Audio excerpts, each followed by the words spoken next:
Bonjour et bienvenue dans ce chapitre consacré aux différents types d'exposition au risque électrique et les mesures nécessaires à prendre en cas de risque électrique. Les trois types d'exposition au risque électrique qui sont possibles. Nous allons commencer par le contact direct. Il s'agit d'un contact avec une pièce nue sous tension, par exemple le contact avec une partie conductrice d'une borne de raccordement, avec lame d'un conducteur dénudé. Le plus fréquent, on trouve le contact direct entre phase et la terre. Les mesures à prendre en cas de contact direct. Les règles de sécurité impliquent l'application de l'une des mesures suivantes pour éviter tout risque de contact direct en conditions normales de travail. 1.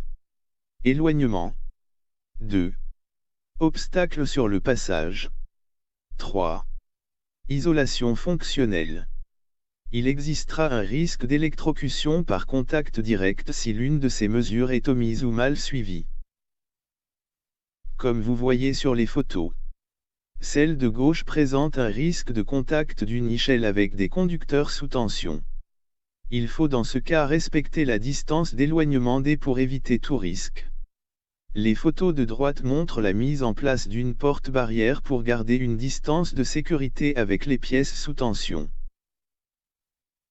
Nous allons voir maintenant le deuxième type de contact qui est le contact indirect. C'est un contact avec une pièce conductrice mise accidentellement sous tension, par exemple le contact avec une armoire métallique non reliée à la terre et dont l'équipement électrique qu'elle contient présente un défaut d'isolement. Le contact indirect souvent constaté est le contact entre un appareil avec contact accidentel et la terre comme vous voyez sur la photo ci-après. Les mesures à prendre en cas de contact indirect. 1. Par coupure automatique de l'alimentation. Le principe repose sur l'association de la mise à la terre des masses et d'un dispositif différentiel.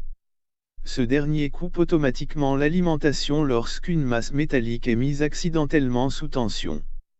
2. Sans coupure automatique de l'alimentation. Ce type d'alimentation est utilisé localement au niveau de certains récepteurs ou de certaines parties limitées de l'installation. On emploie le matériel de classe 2. La séparation des circuits. La très basse tension appelée TBT. Le troisième type d'exposition au risque électrique. Sans contact, arc électrique ou foudroiement. Dans ce cas, il n'y a aucun contact, mais un arc ou flash électrique produit par la présence d'un agent qui crée un amorçage entre un conducteur et la terre. Ce risque est d'autant plus important que la tension est élevée, et trouve sa cause dans la majorité des cas dans le non-respect de la distance de sécurité entre la victime et le conducteur électrique.